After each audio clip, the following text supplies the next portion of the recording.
히브리서 11장에는 우리가 본받아야 될 믿음의 사람들이 소개가 됩니다. 그리고 그 결론인 히브리서 11장 38절에서 그들을 이야기하기를 이렇게 말합니다. 이런 사람은 세상이 감당하지 못합니다. 이런 사람은, 그러니까 앞에 나오는 믿음의 사람들을 말하는 거죠. 그들은 세상이 감당할 수 없는 사람이었다라고 그렇게 이제 정의를 내리고 있습니다. 하나님을 향한 올바른 믿음을 가지고 있는 사람은 어떤 경우에도 세상이 이길 수 없음을 우리에게 보여주고 있는 그와 같은 신뢰라고 볼 수 있습니다. 도대체 믿음이 무엇길래 많은 사람들은 죽음 앞에서도 그 믿음을 지키고 죽어가면서도 그들의 요구를 허용하지 않았을까요? 그것이 바로 믿음이 가지고 있는 힘이라고 성경은 우리에게 알려주고 있다고 하는 것입니다. 64년 7월 19일 네로 황제는 시를 한 편 쓰기 위해서 머리를 에워싸고 있습니다. 그런데 도대체가 그 시 영감이 안 떠오르는 거예요. 그날이 7월 19일인데 로마에 불을 지릅니다. 그리고 생각보다 그 불이 크게 퍼지면서 결국은 네로는 그 방화범의 책임을 자기가 질러놓고 기독교인들에게 전가시키죠. 그러면서 64년에서 68년까지 5년 동안 실로 어마어마한 기독교 박해가 시작이 되었습니다. 사도행전의 두 인물, 바로 베드로와 바울이 이때에 차례로 순교를 당했다라고 기독교 전승에 보면 나오는데, 67년에 베드로는 십자가를 거꾸로 지고 순교를 당했고, 68년에 바울은 목이 잘리는 그와 같은 참수형을 당하면서 교회 역사를 이끌었던 두 사람의 인물이 그렇게 순교를 당했다라고 우리에게 알려줍니다. 그럼에도 불구하고 그들이 남기고 간 순교의 신앙은 조금도 꺾일 줄 몰랐고, 교회는 무덤 지하에다가 굴을 파고, 그러니까 시체가 썩는 그 냄새가 진동을 하는 무덤, 공동 무덤 밑에서 예배를 드렸다라고 설명을 합니다. 그것이 바로 카타콤의 교회들입니다. 저는 성교회는 안 가봤습니다만은 가본 분들이 이야기를 하더라고요. 그렇게 오랜 시간이 지났지만 지금도 카타콤에 가보면 시체 썩는 냄새와 피 흘리는 냄새, 이런 것들이 진동을 한다는 거예요. 근데 거기서 믿음의 사람들은 거기서 예배를 드렸다는 거잖아요.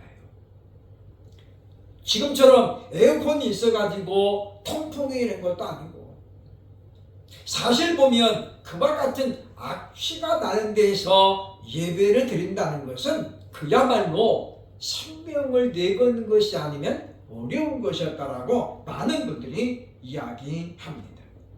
오늘 본문에도 바로 이와 같이 믿음의 두 사람이 소개가 되고 있는데, 한 사람은 하나님의 사람 엘리야이고, 또 한 사람은 바로 시돈 땅 사르밧이라는 동네에 살고 있었던 한 이름 없는 과부입니다.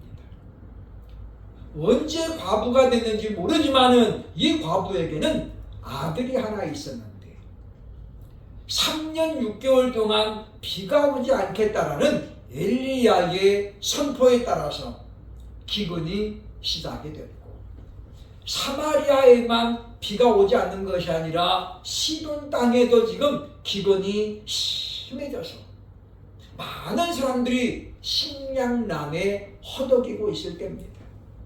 엘리야도 지금 굶주림에 시달리고 있었다는 거죠. 그런데 하나님께서 엘리야를 사르밧 과부에게 보냅니다. 네가 가면은 그 여인이 너에게 음식을 제공할 것이다. 그래서 이제 엘리야는 하나님의 말씀을 듣고 사르밧 과부에게 찾아가는 장면이 17장 1절부터 쭉 나오는 그런 내용으로 되어져 있습니다. 만약 여러분에게 딱 한 끼만 먹을 수 있는 식량이 있다면 여러분은 어떻게 하겠습니까? 참 보면 절대적인 위기의 순간에 이 여인은 엘리야를 만나게 되는데, 우리가 오늘 말씀을 통해서 엘리야와 그리고 사르밧 과부를 보면서 우리가 회복해야 될 믿음이 어떤 것인지, 하나님의 능력을 경험하는 믿음이 어떤 것인지 함께 확인하는 시간이 되어야 할 것입니다. 첫째로 우리가 회복해야 될 믿음은 어떤 거냐면 하나님의 약속을 붙잡는 믿음이라고 하는 것입니다. 엘리야가 사르밧으로 가게 된 배경을 열왕기상 17장 9절은 이렇게 말하는데, 너는 일어나 시돈에 속한 사르밧으로 가서 거기 머물라. 내가 곧 과부에게 명령하여 네게 음식을 주게 하였느니라고 말합니다. 여기 보면 그곳 과부에게 이미 하나님의 명령을 했다는 거예요. 그리고 네게 음식을 주게 하였다. 과거 완료형을 쓰고 있거든요. 그러니까 엘리야는 지금 하나님의 그 약속을 붙들고 사르밧으로 가게 되었습니다. 그런데 가서 보니까 이 사르밧 과부의 형편이 말이 아닌 거예요. 한 여인이 나뭇가지를 줍고 있는데 그가 바로 사르밧 과부입니다. 근데 그 여인이 그렇게 말하잖아요. 엘리야가 말합니다. 청컨대 네 손에 떡 한 조각을 내게로 가져오라. 그랬더니 이 여인이 하는 말이 12절에 나와요. 그가 이르되 당신의 하나님 여호와께서 살아계심을 두고 맹세하노니 나는 떡이 없고 다만 통에 가루 한 움큼과 병에 기름 조금뿐이라. 내가 나뭇가지 둘을 주어다가 나와 내 아들을 위하여 음식을 만들어 먹고 그 후에는 죽으리라. 참 우리가 성경을 보면서 참 하나님 너무하십니다 그런 생각이 드는 경우가 가끔씩 있는데 바로 이 부분이 그 중에 한 부분입니다. 엘리야는 그렇게 자기밖에 모르는 사람이 아니에요. 지금 이 말을 들으면서 인간적으로 엘리야가 어떤 마음에 들겠습니까? 야, 참 내가 이 여자에게는 숟가락 하나 얻으면 안 되겠구나. 얹으면 안 되겠구나. 그런 생각이 왜 안 들었겠어요? 그런데 그 말을 들으면서 지금 엘리야가 이야기합니다. 13절에 보면 엘리야가 그에게 이르되 두려워하지 말고 가서 네 말대로 하려니와 먼저 그것으로 나를 위하여 작은 떡 한 개를 만들어 내게로 가져오고 그 후에 너와 네 아들을 위하여 만들라고 말합니다. 오늘의 말씀 우리가 꼭 기억해야 될 부분의 말씀이 나와요. 그게 뭐냐면 먼저 나를 위하여 떡 한 개를 만들고 그 다음에 중요해요. 그 후에 너와 네 아들을 위하여 만들라. 무슨 이야기냐면 왜 중요하냐면 이 과부에게는 지금 떡 한 덩어리 만들 것만큼의 가루밖에 없어요. 그 엘리야를 만들면 없어요, 그죠? 근데 엘리야가 뭐라고 말하냐면 나를 위해서 먼저 만들고 그 후에 너와 네 아들을 위하여 만들라. 그 말은 무슨 말이냐면 나를 위해서 만들어도 너와 네 아들을 위해서 만들 재료가 남아있을 것이라는 엘리야의 선포예요. 그러니까 우리는 성경을 보면서 우리가 그냥 대충 이렇게 읽어갈 것이 아니라 우린 문맥을 보면서 엘리야는 이미 그 여인에게 말을 하기 전에 하나님의 역사하심을 믿었다는 걸 우리가 지금 알 수 있는 거예요. 마치 이것은 아브라함이 이삭을 하나님 앞에 번제물로 바치려고 가면서 모리아산 중턱에서 종들을 거기에 머물리고 이삭과 단둘이 올라가잖아요. 근데 이삭이 묻습니다. 아버지, 번제에 쓸 나무도 있고 불도 있는데 어린 양은 어디 있습니까? 라고 물어요. 근데 아브라함이 그때 그런 말을 합니다. 하나님께서 자기를 위하여 준비하시리라. 물론 아브라함은 하나님께서 어떤 방법으로 자기를 위하여 어린 양을 준비하실지는 몰랐어요. 그런데 아브라함은 이야기합니다. 하나님이 전능하신 하나님이기 때문에 이삭을 죽었다가도 다시 살리실 줄로 믿었다라고 이야기하는 거예요. 그러니까 아브라함에게는 무슨 방식이 있었습니까? 하나님이 너를 통하여 내 후손을 많게 하겠다고 하셨으니 너는 절대로 안 죽어도 하나님이 다시 살리실 거라는 그 절대적인 믿음이 있었음을 우리에게 보여주는 거예요.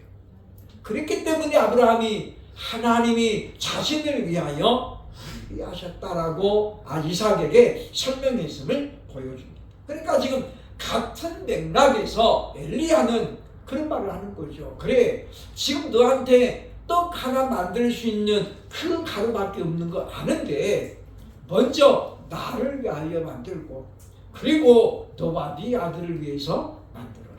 그 말은 나를 위해서 먼저 만들면 너와 네 아들이 먹을 만한 가루가 남을 것이라는 바로 하나님의 능력을 지금 엘리야는 여인에게 가르치고 있는 우리는 기억을 해야 됩니다.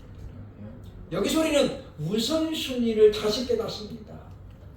만약에 이 여인이 그 가루 하나 가지고 떡을 만들어 먹고 아들과 먹고 나면 한 끼 더 먹고 죽으나 한 끼 덜 먹고 죽으나 똑같은 거예요. 그죠? 한 끼 더 먹으면 뭐 얼굴이 뽀얗겠습니까? 마찬가지예요. 한 끼 더 먹으나 덜 먹으나 죽으면 똑같아요. 근데 이 엘리야가 지금 이렇게 어떻게 보면 잔인하잖아요. 지금 상황이 도저히 이 여인에게 가서 떡을 얻어 먹을 수 있는 형편이 아니에요. 어느 도둑이 집에 훔치러 갔더니 아무것도 없어서 차라리 도와줘야 되겠다 그랬대잖아요. 그러니까 우리 아는 목사님 한 분도 화곡동에 사시는데 이분은 문을 항상 열어놓고 다녀요. 문을 그냥 닫아놓고 가지 문을 안 잠은 거예요. 그죠? 제가 여러분 목사님 그래도 문 잠그시라고. 이분은 매일 전철 타고 이제 동묘 가서 한 바퀴 돌고 점심 먹고 한 3시쯤 집에 들어가거든요. 그러니까 범인은 5-6시간 동안을 비워놔요. 근데 그럴 때마다 그런 말 합니다. 우리 집에는 가져갈 것 아무것도 없어요. 책밖에 없어. 책밖에. 안 가져간대 누가. 문을 열어놔도 택배가 이렇게 그래서 그냥 열고 집어넣고 복지관에서도 반찬도 안에 넣어놓기도 하고 항상 문은 열려 있으니까. 지금 이 사르밧 과부는 그런 상황인데 엘리야가 만약에 인정을 먼저 생각했다면 절대 그렇게 말 못하죠. 근데 엘리야가 왜 이 여인이 그렇게 이야기했을까요? 그것은 바로 지금 이 여인에게 하나님의 말씀에 순종하게 함으로 말미암아 하나님의 능력을 경험하게 하려는 바로 엘리야의 의도가 있었음을 우리는 분명히 기억해야 된다고 하는 것입니다. 예전 우리 선배 목사님 중에 한 분이 교회 개척하면서 11조를 수금을 하러 다녔대요. 월급 날짜 언제냐? 그래가지고 월급날 가가지고 집 앞에서 기다리고 있는 거예요. 11조 내놔. 많은 사람들이 참 저 목사 돈밖에 모르구나 그랬는데 알고 보니까 어땠느냐. 그렇게 해서라도 12일을 드리는 사람들은 나중에 어떻게 해요? 다 복을 받았다는 거예요. 왜냐하면 믿음이 연약할 때는 11조가 얼마나 귀합니까? 그런데 그 목사님이 그렇게 했던 건 뭐냐면 성경에 나타난 하나님의 말씀을 믿었기 때문이에요. 10의 1을 들여보면 말라기 그랬잖아요.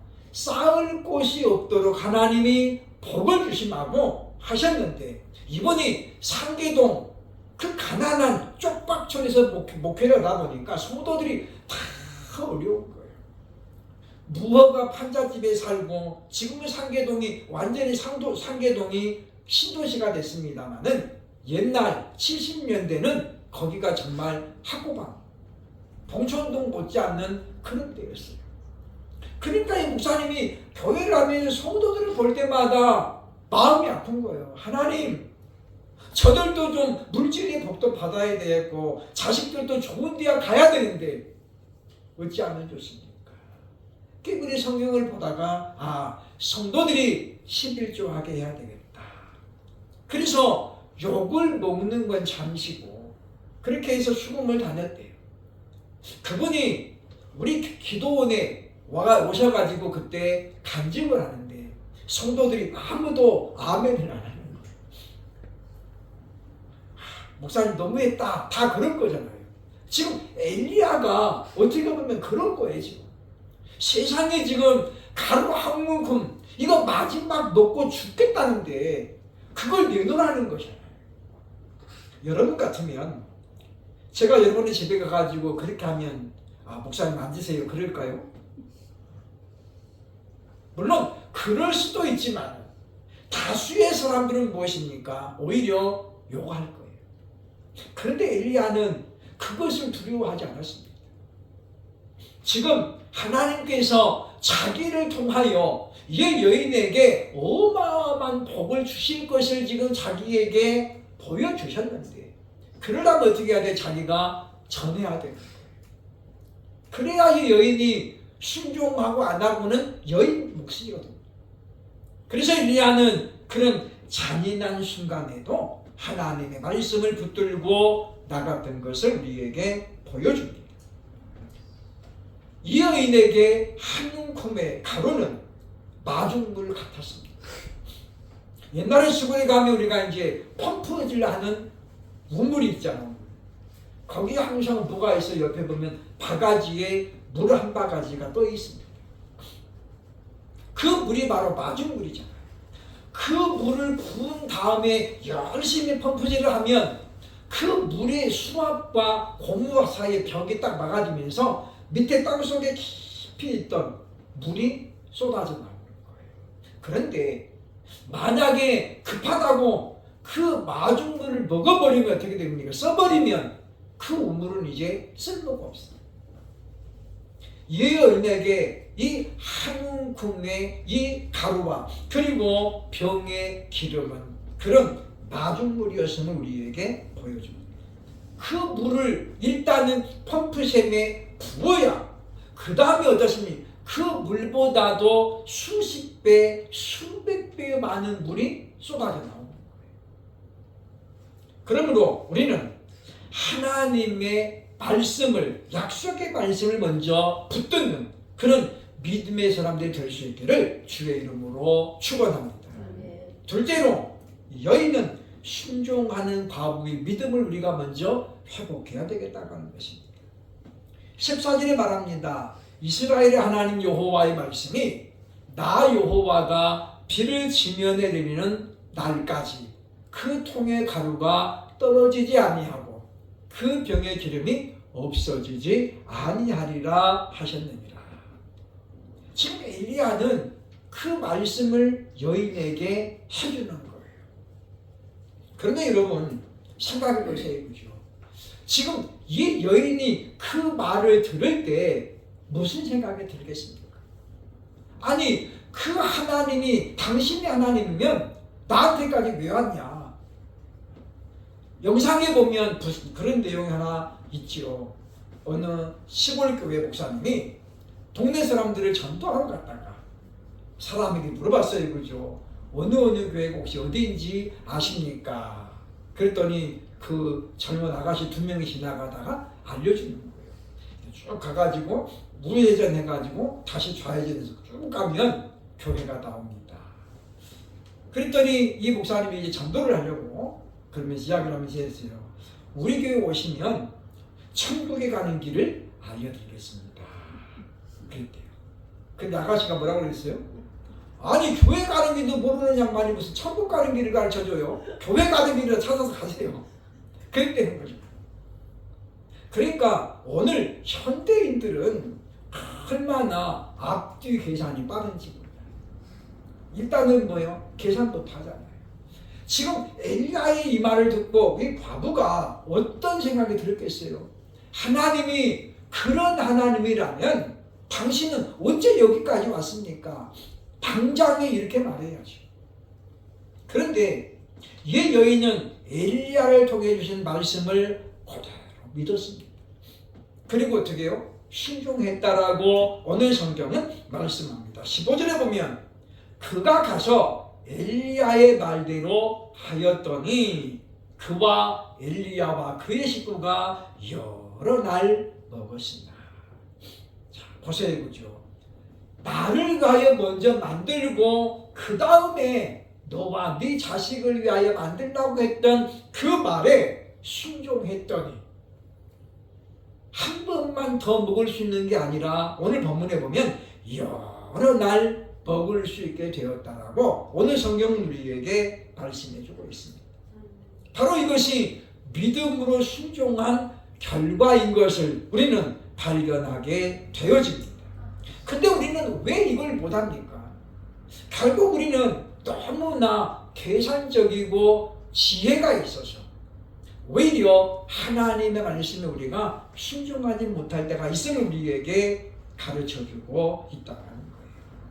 16절 보면 여호와께서 엘리야를 통하여 하신 말씀같이 통의 가루가 떨어지지 아니하고 병의 기름이 없어지지 아니하니라. 아멘. 우리는 이 말씀을 보면서 하나님 엘리야와 이 사르밧 과부에게 역사하셨던 그 하나님, 오늘 우리에게도 이런 능력을 경험할 수 있게 해달라고 우리가 하나님 앞에 기도해야 됩니다. 때로는 우리가 때를 쓰고 몸부림을 쳐야 된다는 거죠. 제가 수요일 서울역 예배를 가면서 오후에 비가 온다고 해서 새벽 예배 때부터 비가 오는 거예요. 오늘 예배를 드릴 수 있을까? 근데 오늘 예배 안 드립니다. 그런 문자가 안 오는 거예요. 안 온다는 걸 한다는 거잖아요. 그죠? 그래서 제가 이제 시간 맞춰서 부지런히 갔습니다. 갔더니 우리 앞팀에 예배를 지금 드리고 있는 거예요. 근데 비가 이렇게 그냥 쭉 내리면 괜찮은데 약간 이렇게 바람이 불어요. 근데 이 천막은 쳤는데 타들이는 안 치는 거예요. 왜냐? 냄새 때문에 칠 수가 없어요. 아까 제가 카타콤 얘기했잖아요.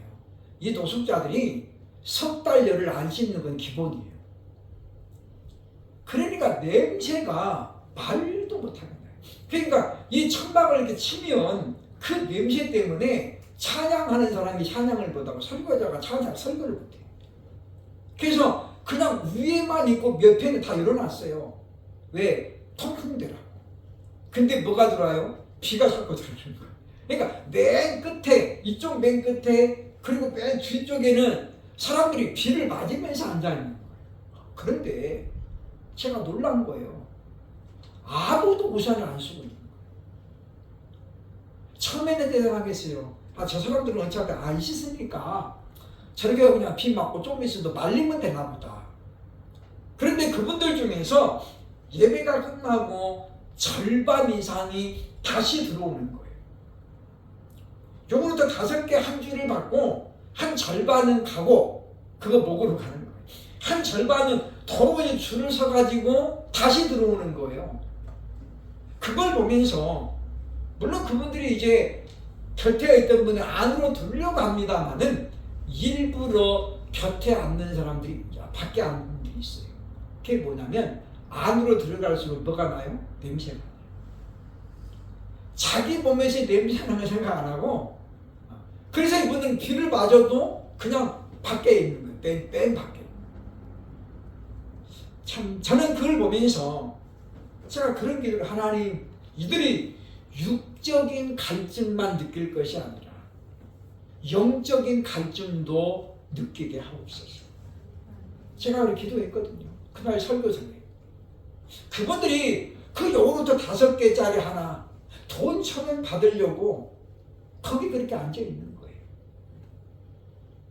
그게 보면서 정말 하나님, 저들 중에 단 한 명이라도 오늘 예배를 통하여 예수님 만나게 하소서. 제가 간절히 기도했는데, 예배 끝나고 이제 예배원들과 커피를 하면서 그 찬양팀들이 이구동성을 하나님, 오늘 목사님 오늘 말씀이 자기에게 저한테 주신 말씀이었습니다. 다들 그렇게 해야 되는 거예요. 저는 오늘 그 노숙인들에게 말씀이 박혀지기를 원했는데 오히려 사람들은 뭐예요? 그 말씀 제가 일부러 아주 그냥 쉽게 전했거든요. 그런데 영적인 갈증이 있는 사람들은 하나님의 말씀이 그냥 평범하게 선포돼도 은혜를 받더라 그 말이에요. 우리는 오늘 말씀을 보면서 참으로 우리도 믿음의 결과를 체험해야 되겠다고 하는 거예요.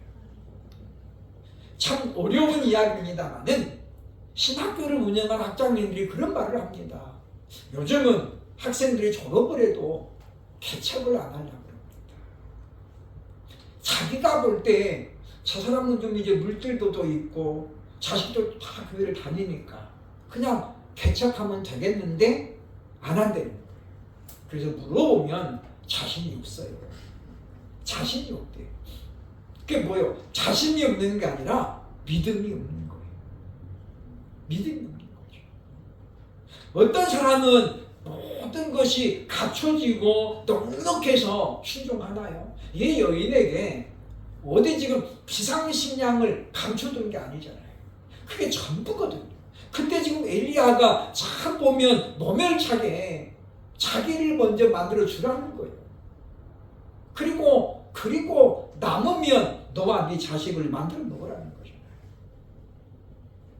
이 여인은 그럼에도 불구하고 순종했어요. 왜냐하면 아까 읽어드린 17장 9절의 말씀에 보면 이미 하나님께서 사르밧 과부에게 엘리야라는 사람이 너에게 올 텐데 너는 그에게 음식을 제공해라. 하나님이 이미 말씀하셨던 거예요. 그리고 엘리야가 와가지고 지금 그 말을 또 해주는 거잖아요. 그러니까 여인은 뭡니까? 그 하나님의 말씀을 순종하고 믿었다 한 거죠. 우리도 마찬가지입니다. 하나님께서 우리에게 꿈에 또는 환상을 통해서 직접 말하지 않아도 우리는 이 본문에 등장하는 엘리야가 믿었던 그 하나님, 사르밧 과부가 믿었던 그 하나님을 우리가 온전히 믿으면 하나님은 지금도 그의 자녀들을 책임져 주신다고 하는 것입니다. 그러므로 우리는 이 말씀을 붙들고 참으로 엘리야와 이 과부가 가졌던 그 믿음을 회복해서 우리를 통해서 하나님이 살아계심을 증명할 수 있는, 참 당신이 보니까 하나님이 계심을 갔어. 예방교회를 보니까 하나님의 능력이 지금도 있는 것 같다라는 그런 증명을 할 수 있는 믿음의 사람들로 회복될 수 있기를 주의 이름으로 축원합니다. 네.